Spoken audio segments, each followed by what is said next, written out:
Good morning. My name is Mike Wintch, the Planning Ops trainee here on the Coffee Pot Fire, and I'll be giving you your August 27th operational update.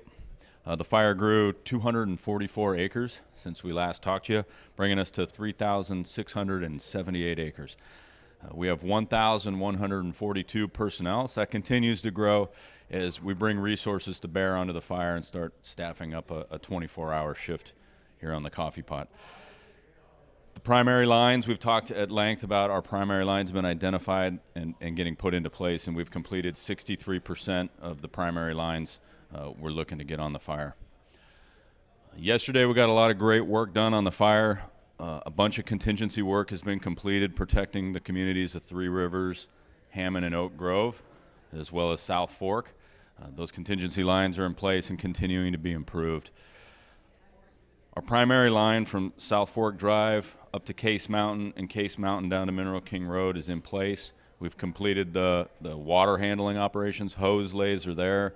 Our Fulda tanks, which hold 1,000 to 2,000 gallons of water, are in place with pumps on them. And that all got completed yesterday. We continue to try to validate some lines that are a little bit tighter to the fire on some ridges that come off our Hella Spot 3 that we've talked about. One coming down south here to South Fork Road Drive, and then one coming down north to the lookout point on Mineral King Road. We'll continue to look at those and validate if those can be used in the future. Mineral King Road is a continuing operation of removing the brush from the downhill side of the road to be utilized as a potential holding feature, and that'll be ongoing for multiple shifts. We come out into the park. Again, we have our 3 fire use modules out on scene with some miscellaneous overhead. We have a spike camp built right here. They've been working at introducing fire into the Eden Creek in conjunction with the National Park Service. We have an ecologist out there, and we're just easing fire, backing fire through those through the Eden Creek Grove there, protecting the giant sequoias. Line is continuing to be validated, working some ridge lines. Our goal is to tie it into Horse Creek, and we can utilize Horse Creek today. We're going to start looking at lines to connect Horse Creek to Mineral King Road and kind of turn the corner there and have the primary lines on the east side of the fire starting to come together and put those in place. Coming to the south off Homer's Nose and working towards South Fork Road, those lines, again, are being validated, hiked, tying in the natural features, the rock, the fire scars, and any waterways we can find utilizing the expertise of our fire use modules. This fire is moving a little bit on the south side. It's starting to transition out of the brush that you can see on the hillside, and as it gets lower, it's finding the grass, which is more receptive to fire spread. And as it does that, we've checked it up for the last few days. We're utilizing our super scoopers and our helicopters.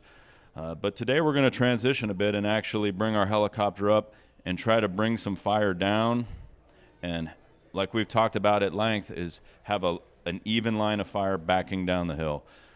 We don't want anything, as you can see, as it gets below this fire, this starts having an opportunity to send some runs up the hillside, and that's going to have some impacts to the trees that we don't want to see. So we'll bring that down so we have one continuous line of fire backing.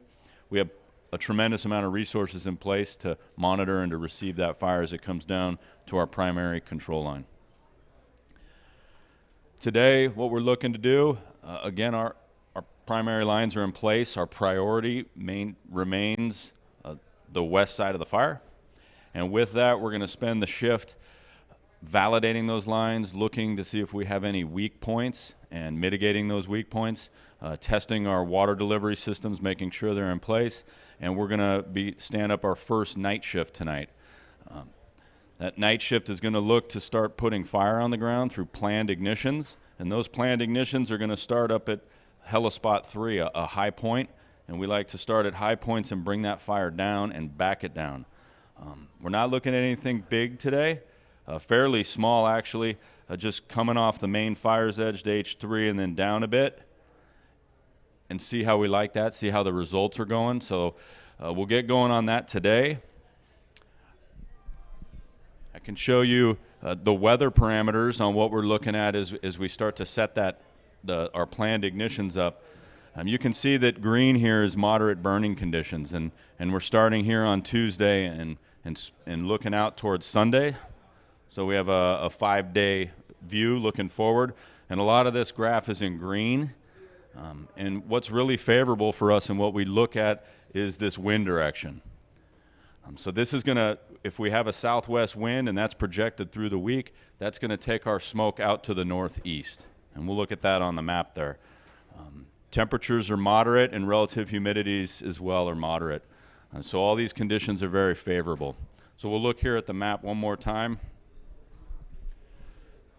Those southwest winds will be advantageous to us. They'll be coming in this direction.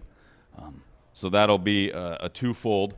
It's going to help us hold our primary containment lines. It's also going to take that smoke and it's going to push it out to the northeast right now and keep it out of the valley floor. We try to do most of our burning if we can during the night. During the night we have downslope winds. As wind channels down, wind flows across the landscape just like water will. So that it's going to get into these channels and start moving its way down, and that's favorable for us burning high. It facilitates the fire easing away from our containment lines. But we, again, are going to have a 24-hour presence on the fire moving forward. So we are ready for planned ignitions operationally. Everything's in place. We feel comfortable. We feel confident. And we'll take what the weather conditions give us. We're prepared to burn at night or during the day. We plan to do so extremely safely, cautiously. This will be a multiple day, trying to get it all the way down to South Fork Drive. That won't be done in one day. That's going to take the better part of the rest of the week, bringing that down slowly, methodically, and with purpose. And with that, I think that's all I have for you. If you have any comments or questions, certainly type them into the bottom, and our public information staff will get back to you. We look forward to talking with you again tomorrow. Thank you.